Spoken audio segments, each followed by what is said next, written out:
Welcome everyone. Pleasure to have you all here. Yesterday and today we started talking about how collaboration and bridging the innovation divide are some of the key factors to tackle innovation challenges. And today we will talk about an initiative that has both of these issues at its heart, the regional innovation valleys. I'm sure many of you are familiar with the concept. My name is Eva Chomicz. I work for the European Regions Research and Innovation Network, and I'll have the pleasure to moderate this session. ERRIN works with 120 regions and their regional innovation ecosystems, and we've been working extensively on this initiative with 75 regions currently involved. So it's even more of a pleasure to be here today. But to start, before we go into the discussion, I wanted to ask indeed if you could raise your hand if you are familiar with the regional innovation valleys concept. Okay, almost everyone, great to hear. Then I will just say a couple of words of introduction to say again how it all started, the concept, and where we are now as some background. As you may remember, it all started in July 2022 when the regional innovation valleys were first officially mentioned in the new European Innovation Agenda. And it was under Flagship 3 that is focusing on strengthening European innovation ecosystems and bridging the innovation divide. Regional innovation valleys were one of the key actions there. And the idea was to gather at least or up to 100 regions that are committed to enhancing the coordination and directionality of their R&I investments and policies. And we are talking here again about strengthening collaboration both within the ecosystem, so with the quadruple helix stakeholders, the public authorities, industry, academia, and civil society, but also about strengthening collaboration between the ecosystems, building on smart specialization strategies and some linked initiatives like the Partnerships for Regional Innovation that was led by the JRC. The idea was to connect regions with different innovation performance levels. So in this way, to help them tap into each other's capacities and bridge the innovation divide. 5 main challenges were also identified to tackle: achieving circularity, mastering the digital transformation, increasing global food security, reducing reliance on fossil fuels, and improving healthcare. And so that was the concept, but what happened in practice? Last year, we had first calls launched. There were 3 different paths that regions could take. First of them was the call for expressions of interest, when regions could get the Regional Innovation Valley label. And then we also had the calls for proposals under the Interregional Innovation Investments Instrument under ERDF, and also under the European Innovation Ecosystems Program of Horizon Europe. And we found out the results this summer. 149 regions were awarded the title, and we have actually representatives of 3 of these regions here with us today, all participating in projects funded under the European Innovation Ecosystems. And as David was also referring to it in the previous session, there's indeed the difference between the European Innovation Ecosystems call and the one under the I3 instrument. So in the EIE, one of the differences is that the regional authorities are really in the driving seat, and there was also a 50% co-funding rate. That was quite a challenge, and links also to the discussions we had yesterday already on the funding synergies. So that's what happened, and now new developments are taking place. So there is currently a questionnaire on regional innovation valleys open that you can still take part in until tomorrow, so hurry up if you would like to help shape the initiative going forward. There is also a new parallel action on innovation for place-based transformations that JRC is launching, and you can still apply there until 22nd of November. And new calls under Horizon Europe under the EIE program are expected in 2025 with a budget of 40 million euros, so something to look forward to. And I'm talking a lot, so soon I'm giving the floor to our panelists. Given all of this, we will talk now about how the RIF process was for all of you from a practical perspective, as well as expectations and the way forward. Then we will take a couple of questions. So today we have with us Montserrat Daban from Catalonia and Valeria Bandini from Emilia, Romagna, who are working together on Precise EU project that is focusing on personalized medicine.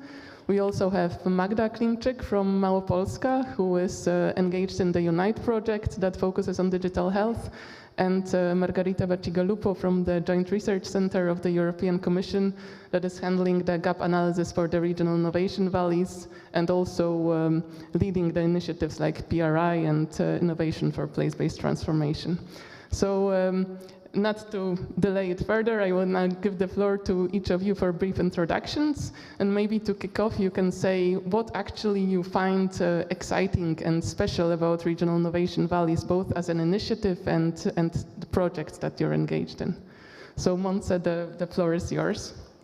Thank you, thank you. Wait, so strong, probably.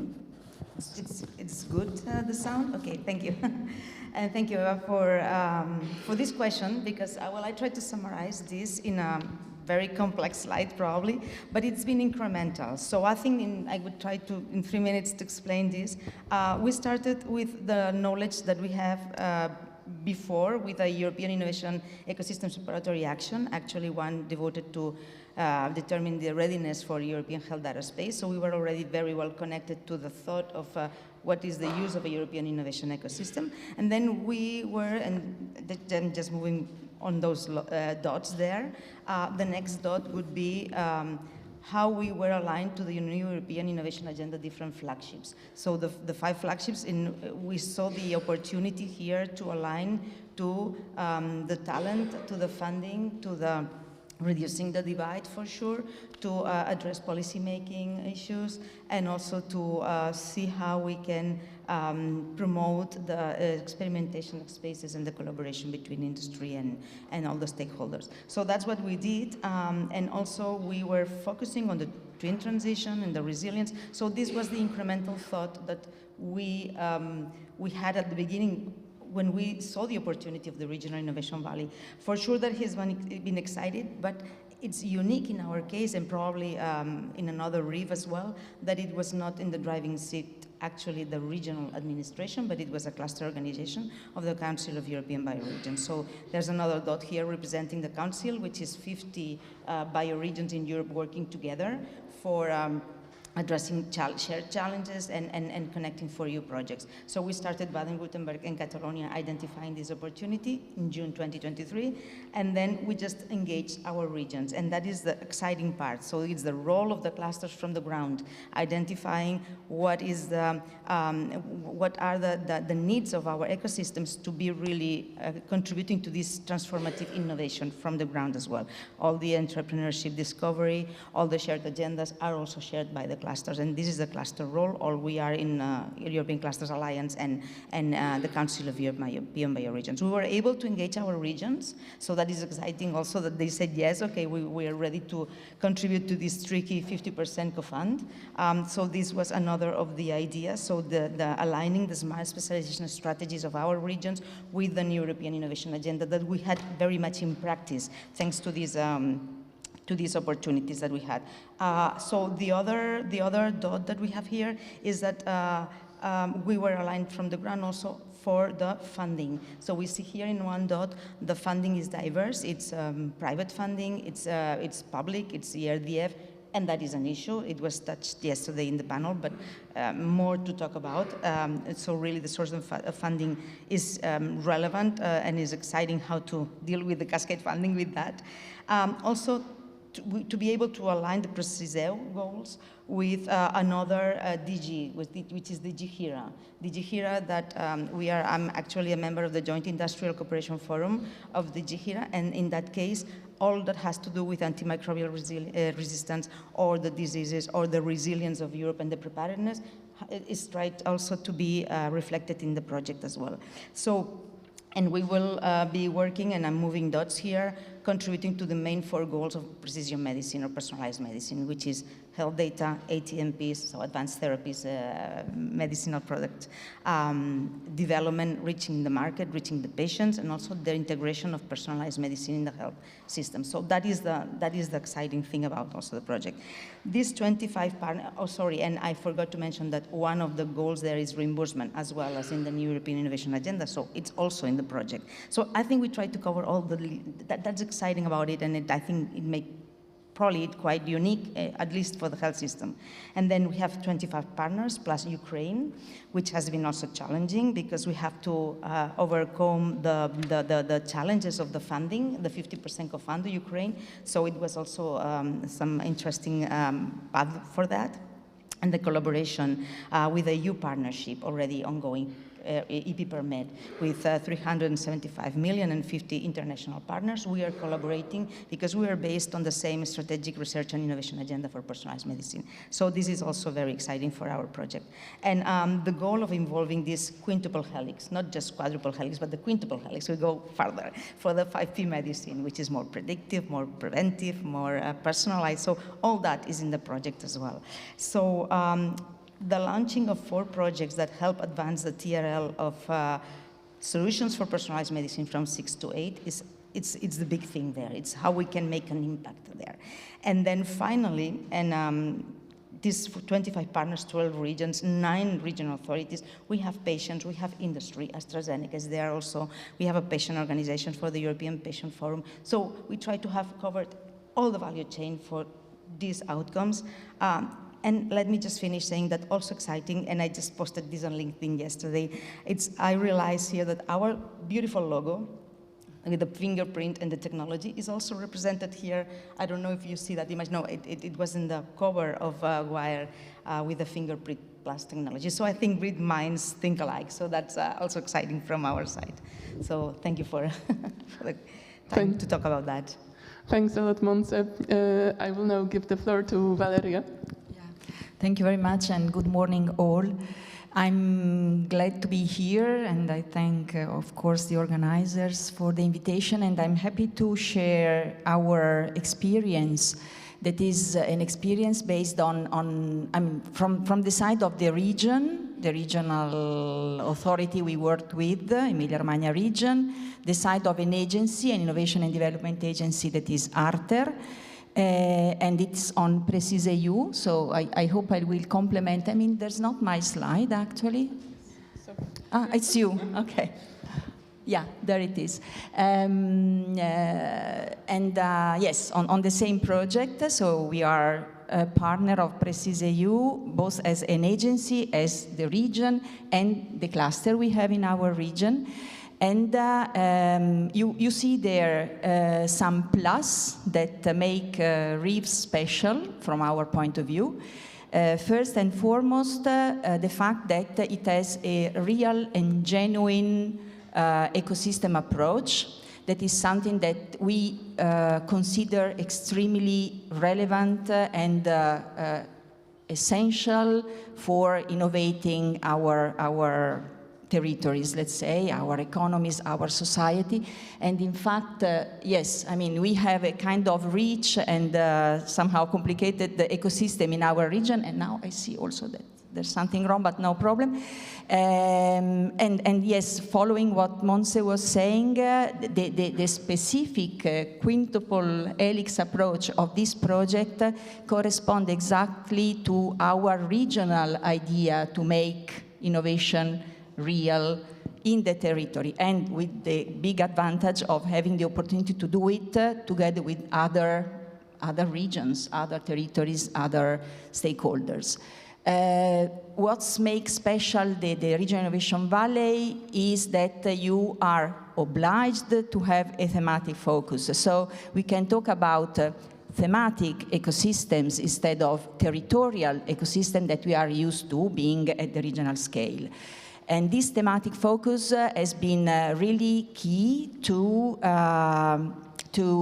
involve all relevant stakeholders, to map once again during the project preparation, but also now in the implementation of the activities, to map again the assets, the actors, the strengths we have, We heard about infrastructures, for example. In fact, both yesterday and this morning, for example, an update on the relevant infrastructure to the specific focus we have with this project is really key to make emerge also something that is new to the territory, because, I mean, other organizations are making investment. It's not only the region supporting. I mean, there are independent, fortunately, resources that enable also to advance the capacities of the different stakeholders.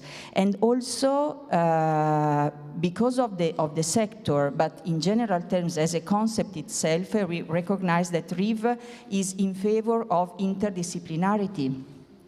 Because, in fact, in a specific sector, as it is precision medicine, you need a kind of wide range of technological capacities and a wide range of competencies that you have to pull together. And this is something that is, again, key to make things happen.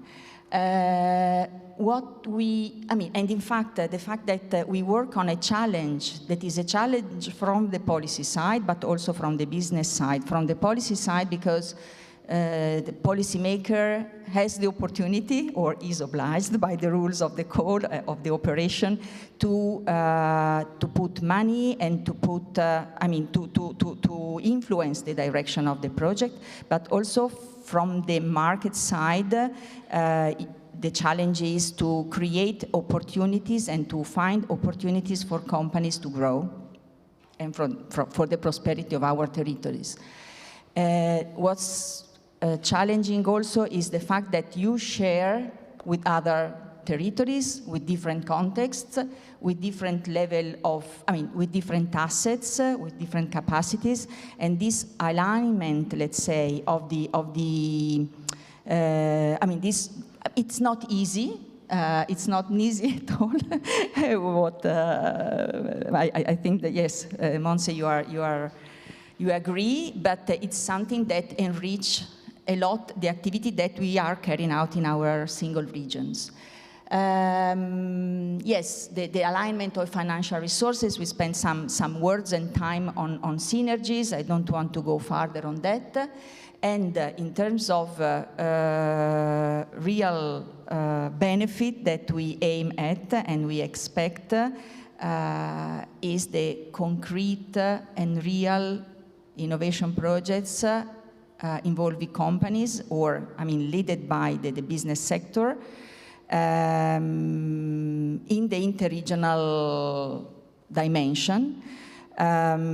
What is challenging but really important for us, for my region, is to have the opportunity to work interregionally, recognizing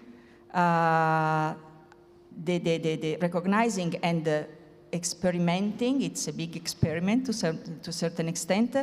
The opportunity to enlarge, to go beyond the borders, and to go beyond the traditional interregional collaboration that regions usually are used to, that is typically within the Interreg projects, and to make concrete innovation projects led by companies, as I'm saying, that's going to come in some months, I hope. That's from my side. Thank you. Thanks a lot, Valeria. Regional innovation valleys are indeed innovative in this way, that's fostering new kinds of collaboration. Magda, do you share this view? What did you find special? Good morning, everyone. Yes, my experience, my excitement to being a part of my first Horizon Europe project, because I used to coordinate rather Interreg projects focused on mutual learning and a rather exchange of experience. So the most exciting thing for me now is that finally we are doing very concrete work, and we hope to we hope to get real tangible innovations in the region. May I have the slide? Oh. Okay. This is something that I also expected, that our slides would answer to the question differently, because I focused on mainly the region as a part of, as a regional innovation valley. And first of all, we find it interesting and very valuable for the region, because we can give our regional companies, startups, the opportunity of working internationally in a very innovative environment. So this is the main added value of the efforts to submit the project and to take our time as the regional authority to prepare the call, to prepare our companies to take part in the call for innovation. So this is, I think, the biggest plus of the project we are implementing. The project Unite is focused on digital health. So we mainly built on already existing, very well developed ecosystem around life science. We have some already identified partners, stakeholders in the region, and now we are going to move into the business sector, to involve companies, to involve startups, to try innovations in medtech, in deep tech, and to do so, we have the cascade financing already in progress, I think, in preparation process.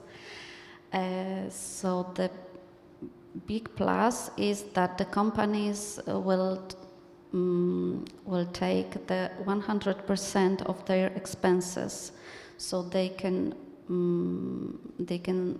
propose the innovation to develop internationally together in an international consortium, and they don't have to put their own budget into this projects.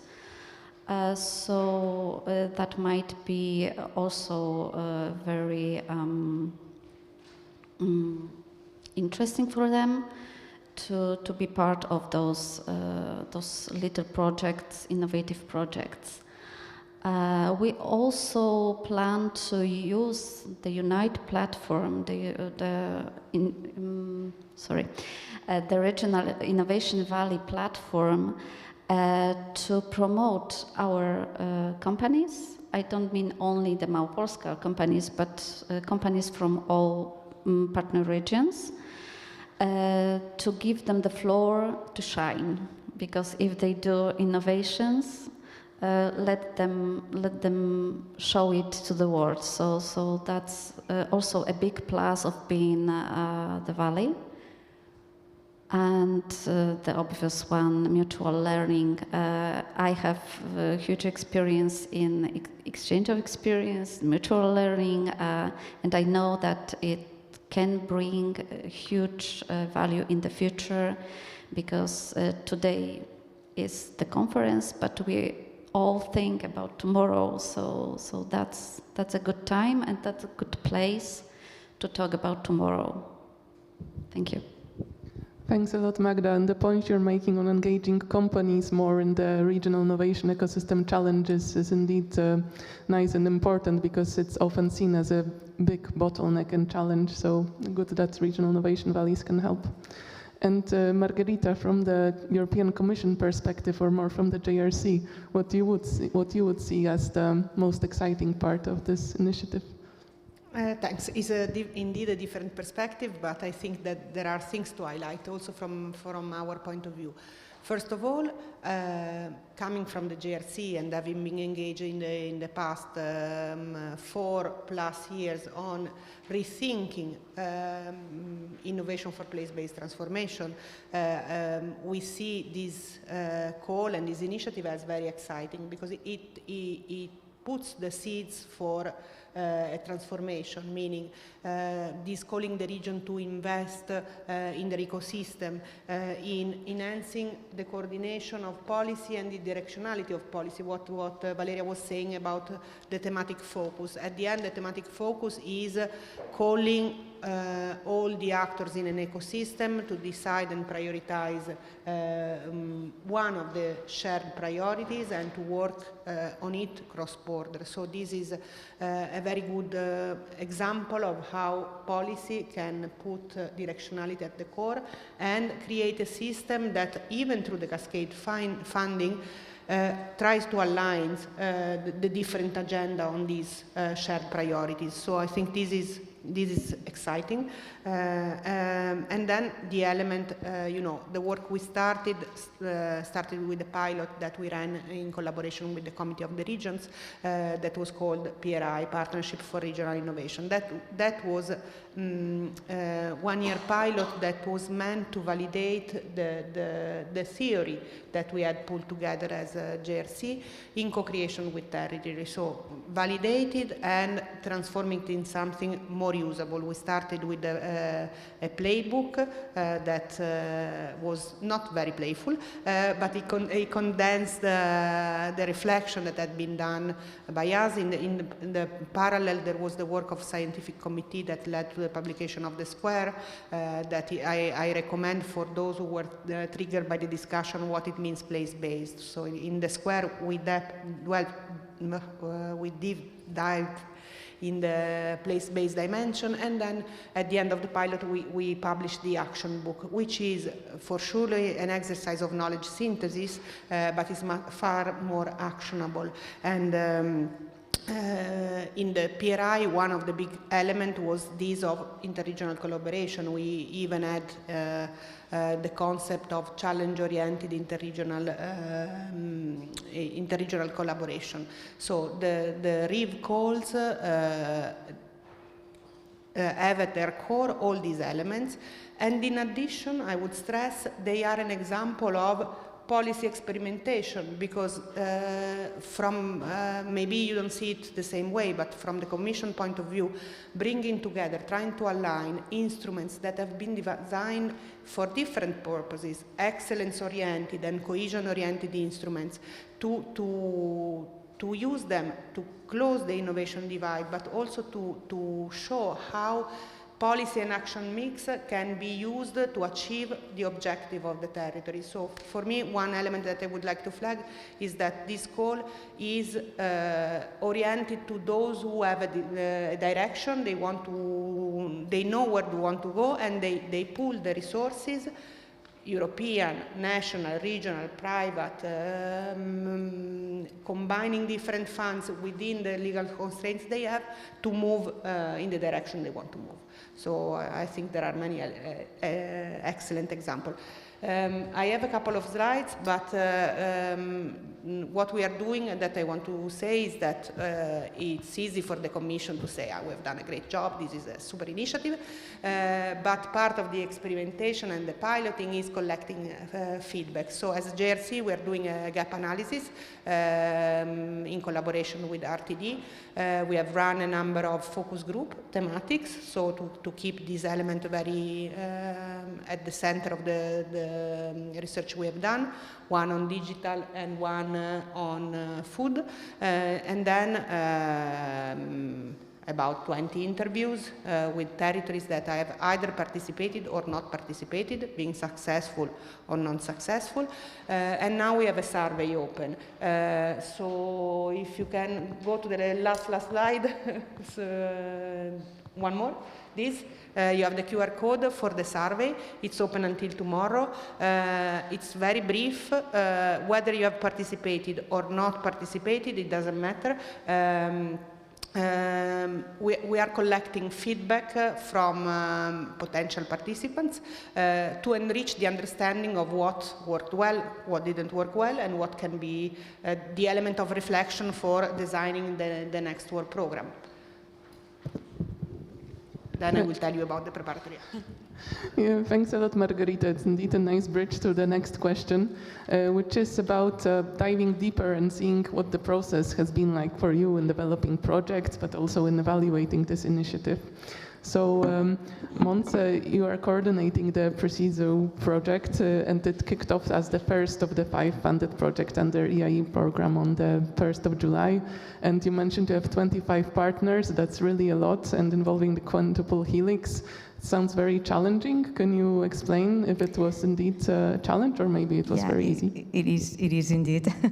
And it's also exciting, like we mentioned, but it all started, like we said, identifying how to go from a preparatory action. It was the beginning, so we have a preparatory action. We were told that there will be opportunities ahead, so which are those? And then they appeared. And the 50% co-fund, of course, made us doubt that that was the thing we had to go for. Because this is what made probably most of, I mean, it's true that many organizations or regional authorities were aware of the call, but actually a few number of projects were, I mean, managed to be put together and sending submitting a proposal. So, of course, the process has been complicated, but it all started, like I said, with a couple of cluster organizations from the Council of European Bioregions, by Baden-Württemberg, with BioERRIN and BioCat in Catalonia, and we quickly engaged people from Emilia Romagna, so we have cluster and then the ARTER and the RER, the region, and we also have Lithuania Innovation Agency, who have the partners here, so thank you also for being in the audience today, and also then we started to add very quickly the regional authorities, so that the engagement was crucial. Because we were able to transmit or to explain this excitement about the possibility of transform, like this place-based transformation. It is true, Valeria, that, and I wanted to react to something that you said, that regional administrations are not as used to collaborate in new projects as cluster organizations. So I think that this is or ecosystem organization. So I think this is the possibility was probably facilitated because of that. And then I also answering to, I mean, your comment about it was your first project in Horizon Europe. So, wow, no. But at the same time, probably Horizon Europe does not prepare you for regional innovation values. You're better prepared with an Interreg or an ERRIN than with a regional, with an Horizon Europe project. So I think that is also something remarkable too. So don't be scared because of not having had a previous Horizon Europe project, no? And then the budget had to be very creative. Having Ukraine on board meant that there was no 50% co-fund from their side, so it has to come from the consortium. So someone had to recover less from the commission that added to the consortium. So ERDF is a big issue, still ongoing issue. I don't know what will happen, that was discussed like we said. And then we started everything in June 2023, and then submitted in October 2023. So it was a short time, very busy summer. In Spain, that is a big deal because we have our vacations in August, so it's no vacations, but anyway. And then we have already 6 months of project almost kicked off, and we have already the website almost launched, the LinkedIn page, so the work packages are working together, and having such a diversity of players. For example, we have large infrastructures, EATRIS is there. So EATRIS is promoting like a multi-stakeholder infrastructure for personalized medicine, which is something they do. Or we have activities like awards planned to best practices in the area. We have a hackathon ongoing that will be celebrated in February. So we have plenty of activities, and also something that we are very keen of. It's the design thinking for policymakers, because we want to change the mindset towards innovation from the regional perspective, the administration perspective. And we are going to launch that also in 2025. So looking forward, next steps, all those activities, but also working with other regional innovation valleys to better understand how to do this challenging cascade funding from the regional perspective. And also some opportunities that have been generated and will generate again. For example, we were granted also with some of the partners EU cluster UA project. So it means that we are also working with Ukraine to share best practices in cluster organizations. So these kind of things are the ones that we are looking forward. And I think next months are going to be, or 4 years and a half, are going to be very exciting, actually. Thanks a lot, Montse. And now same question to Valeria. Yeah, I'm going to repeat exactly what Montse said. No, that's not. Well, yes, that's something that I can mention. In fact, let's say where are we? What are we doing? What are we expect to do, etc. What we are experimenting is something that Montse mentioned. That is the connection with other departments. This is because of the topic, but it's not the only reason, because of multidisciplinarity and connections among different sectors, I would say. And in our region, also thanks to this project, and I mean, the steps we are taking are very promising. We are connecting the Department of Economic Development, Industry and Employment, blah, blah, with the Department of Health. That is not obvious. I don't know what's the situation in your regions and countries, but I mean, having the opportunity to work on, let's say, regional growth or prosperity from the different points of view, I was mentioning the economic and social and others, requires the collaboration between different actors, also within the regional government, and this is possible, and we are making it possible thanks to this project. That's something that I wanted to mention because I think it's relevant. As I was saying, as Emilia-Romagna, we are three of us, the region, the agency, and the cluster. Again, we think that this combination and the collaboration we are already used to, but that it is focused on a specific challenge, is giving good results already, and again, it will be a tough work to be done, but we are happy that we have this opportunity, and we recognize the relevance of having the cluster with us, and as well as the synergy among this partnership within the region. We are already working. We started working also because of other opportunities we had. We are already working on the best way to combine ERDF with Horizon funds. Not easy, but happy to do it. I'm looking at Magda because we have spoken about that many times. And I'm very happy, I might say, that my region is taking the challenge. It's also a kind of political challenge to use funds that are typically and traditionally used to respond to local needs on operations that include, a kind of shared benefit for different companies and territories. And I think it's really something that we have to make efforts on. You maybe noticed that Emilia-Romagna was red in my slide, but you may have noticed it was green in the scoreboard and possibly in your slide because we are strong innovator, and it was blue in the complexity loop that Professor Borsma showed us or described us. And this morning we heard that, that was David O'Leary, I think, mentioning the fact that there's a positive correlation between being a strong innovator and having a strong business collaboration capacity. So I think that Regional Innovation Valley are aiming at that results. We have to make it concrete, step by step, trying and hopefully not making too many mistakes. We are going to share that. You are our boss, so you are the one. And yes, we need time to experiment. We needed the time to prepare the proposal, and I think it was a big challenge. So if I may give a suggestion to the ones who are aiming at future proposals, start well in time. There's somebody laughing in the audience, so maybe they know what I mean. And that's it for the moment. Thank you. Thanks a lot, Valeria.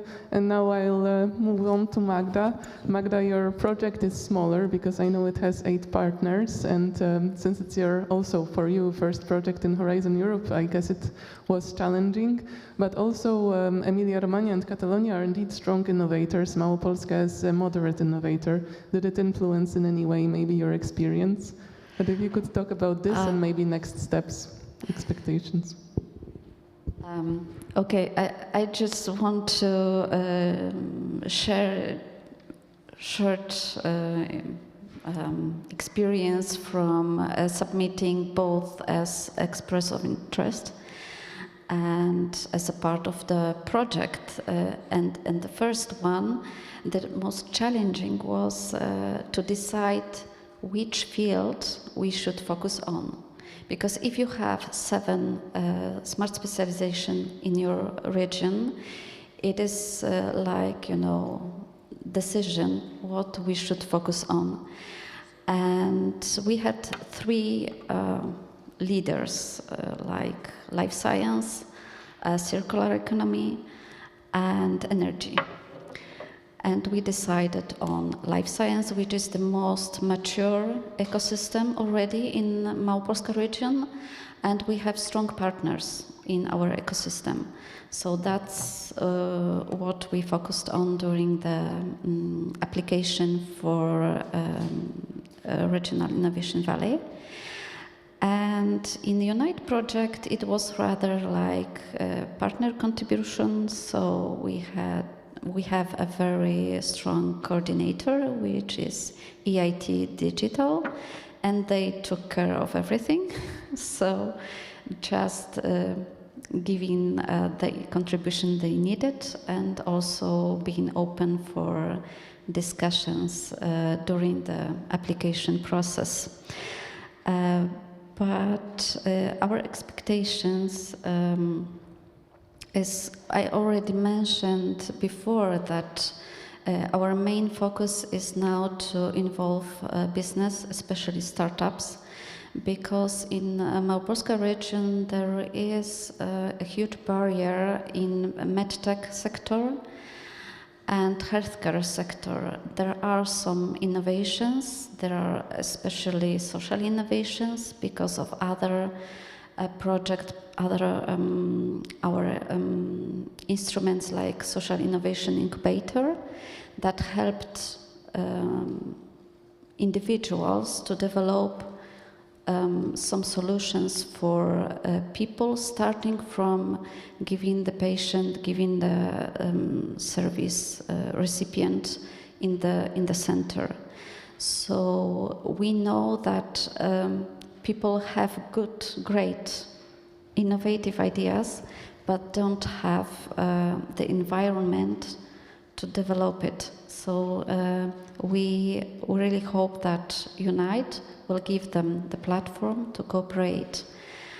But the challenge is, I want to be, we as the region are very happy that the co-financing of the project wasn't a big problem, because we convinced our policymakers that this is the investment for tomorrow.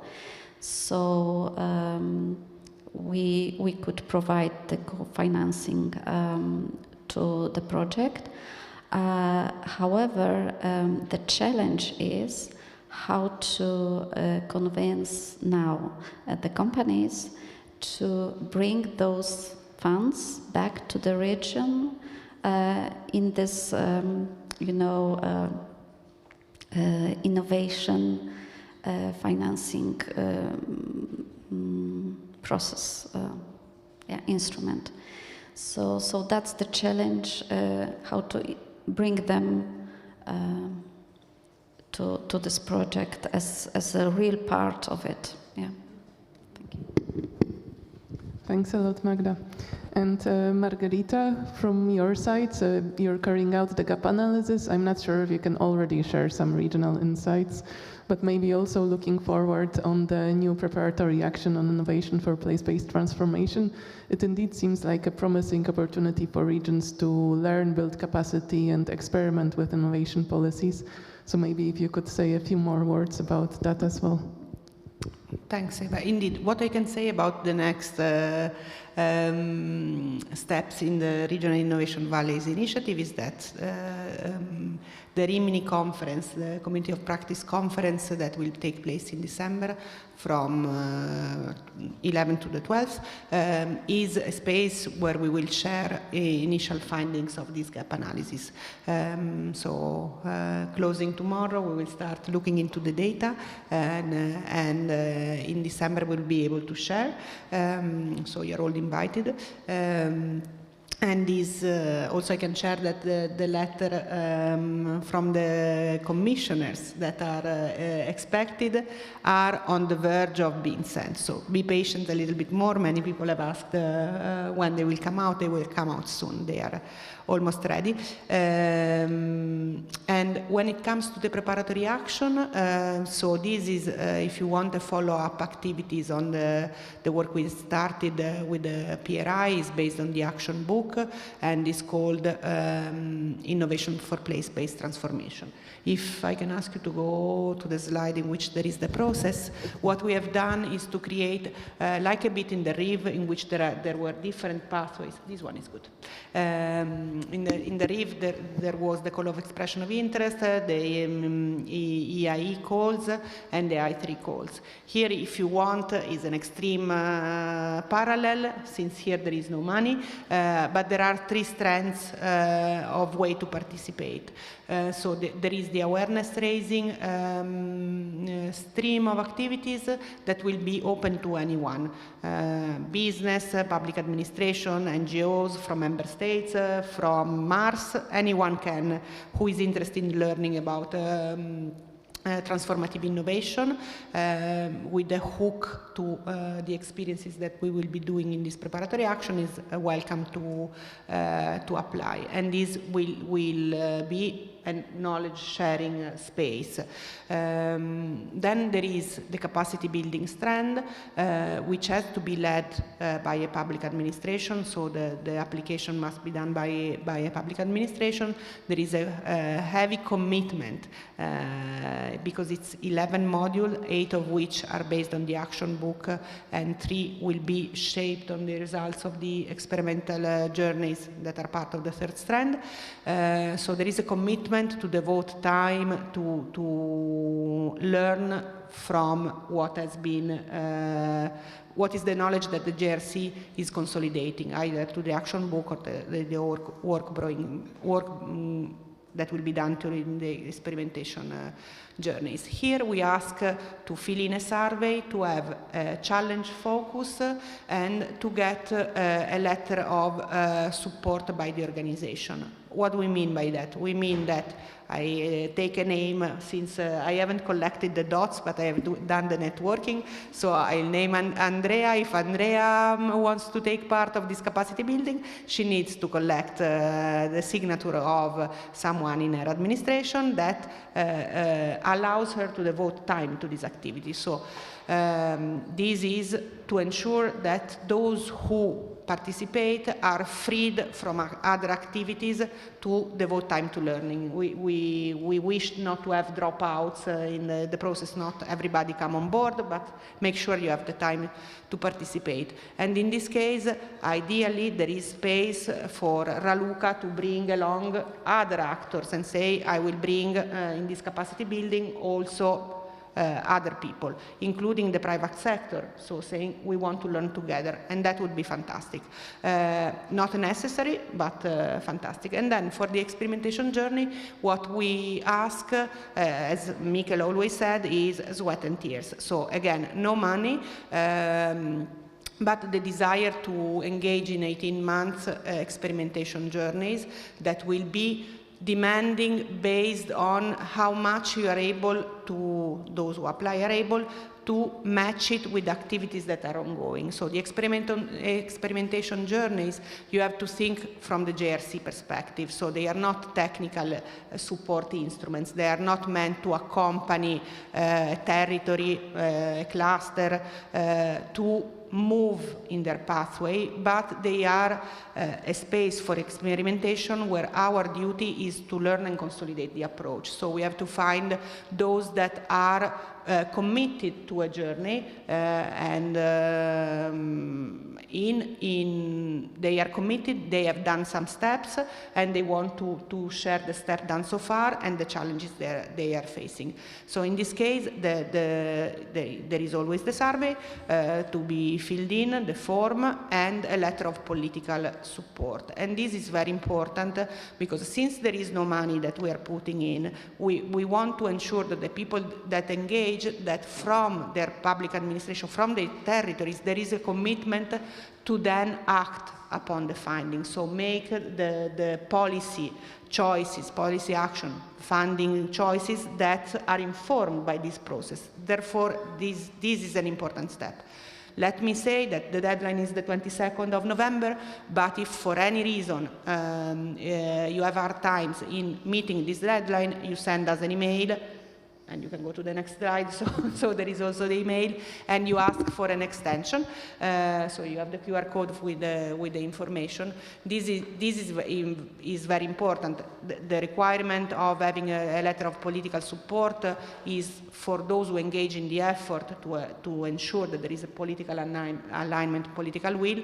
We know that in some context, in some moment, can be more difficult, so we have a deadline, but we are open to listen to desire to extend. And one thing that I want to flag is that on the experimentation journey and the capacity building, the challenge orientation is RIV-driven, if you want. We have chosen the same 5 burning challenges that are part of the RIV, which is, again, a way to create synergies between the things that we know have moved territories, because if there are more than 140 regions that have applied to the RIV, they already have selected an area of challenges, and so we want to build on those. There are extra 2. One is on the NEB, and the second one is on climate adaptation, because these are strands of work that we are working on along the same line. So directionality, coordination, policy experimentation. So, and these we have know-how in the house that we want to keep growing in collaboration with the territories. So if we don't give money and we promise sweat and tears, what's in it for you? Well, there is the capacity to move along the journey with the support. So we have tendered out the implementation of the capacity building and experimentation journey, and we have not winning consortium yet, but this will be soon decided. What is unique to what we do is that in all the 5 areas, the JRC has in-house expertise. So it's research from the Commission on all the topics, from health to food security, from energy and reducing reliance on fossil fuel to climate adaptation. We have world-class science work at the JRC. So this is a way also to open up the knowledge that the JRC produces to the territories. Thanks a lot, Margherita. We, of course, also encourage all territories to indeed apply for that. We know that many regions used PRI as a stepping stone to then apply for the regional innovation valleys, so you can treat it as a bridge. I know we are almost out of time, but if you're very hungry, you can go for lunch. But I would still allow for a couple of questions if anyone would like to ask something. Yeah, everyone is very hungry, it seems. All right, if there are no questions, then maybe I would just give the floor for one last sentence from each of you. If you could just say very shortly why maybe new regions, new participants should engage in the calls that are upcoming, so we can take it with us for the way forward. Yeah, and well, I just assumed the same order, so I took the mic to say that, someone asked me, would you engage in another time in a process like that? Yeah, but with some changes. Some things would be differently done for sure, but this might be a scary but very enriching process in which we learn every step of the way along with the Commission, I'm sure. So we are all learning. You are contributing to the transformative innovation or even leading it, and the outcome is a more connected ecosystem. And the outcome, you have the 5 innovation performance levels. We expect to contribute to the improvement of some of those performance indicator levels for some of the regions in the next 5 years. So that's why I think that it's very encouraging to participate in this kind of process. So if the question is why to participate, I already gave some plus, and I don't want to repeat myself. Overall, I think that we have to, we are talking about Europe at the end. I think that regional innovation valleys are a way to connect and to act together for Europe growth, I would say. And I think that, there's a kind of combined benefit for the companies, the startups, the authorities, and the different stakeholders in a public-private collaboration dimension within the region and with other regions. So it's really a challenge to be taken, and having the support, yes, okay, it's only 50%, but having the support of Europe, having this, also framework enabling, in fact, to go ahead together. So I would say, Emilia Romagna possibly is going to look at the next call and apply on another topic other than health, just to share with you the valuable experience, even though tough, and the commitment that my region has in going in that direction.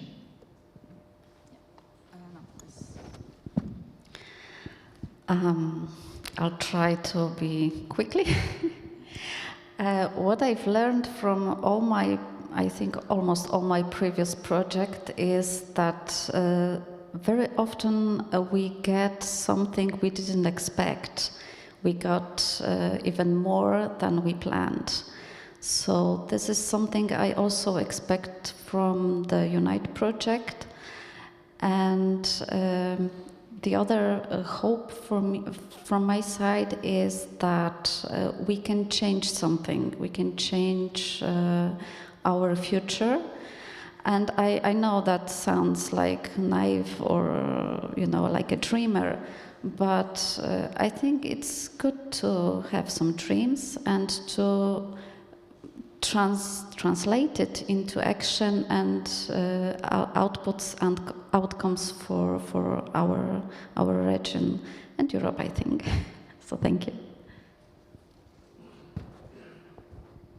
In my case, I invite you to participate to any action that makes sense for you to go in the direction you want to go, be it the next call of the RIV, being the preparatory action, but especially to engage and provide feedback along the way. All these venues are created to listen to those that are the intended beneficiaries or in the intermediary organizations that make innovation happen in the territory. So these calls and these actions are also meant to foster a dialogue. The preparatory action in particular is an instrument that is created to foster policy dialogue and to prepare for future legislative action. So by engaging, you have your voice heard.